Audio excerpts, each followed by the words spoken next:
Tuloy ang laban ni Sunshine Dizon sa mga reklamong inihain niya laban sa estranged husband na si Timothy Tan at umano'y third party sa kanilang relasyon na si Clarisma Sison. Ito ang nilinaw ni Sunshine nang dumalo siya sa preliminary investigation ng kanyang vowsy at concubinage complaint. Sa gitna ng mga usap-usapang nakipag-ayos at nakipagbalikan na umano siya sa asawa. It's so unfair. I don't know where this is all coming from kasi it could ultimately hurt my case. Kung may isusulat naman po kayo, sana i-verify naman at yung katotohanan lang.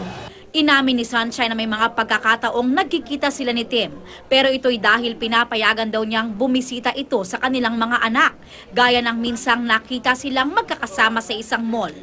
Hindi ko rin pwedeng pigilan ang asawa ko na makita ang mga anak niya dahil tatay pa rin siya. I'm just being civil. Yung nagkataon naman na nasa mall, it just so happens that I was there to pay some bills and my children was with him. Hindi naman dumalo sa pagdinig sina Timothy at Clarisma at sa ikatlong pagkakataon ay muling humiling ang kanilang abogado na i-reset ang pagpasa nila ng counter affidavit. Nagpalit din ang abogado si Sunshine dahil sa ilang personal na rason.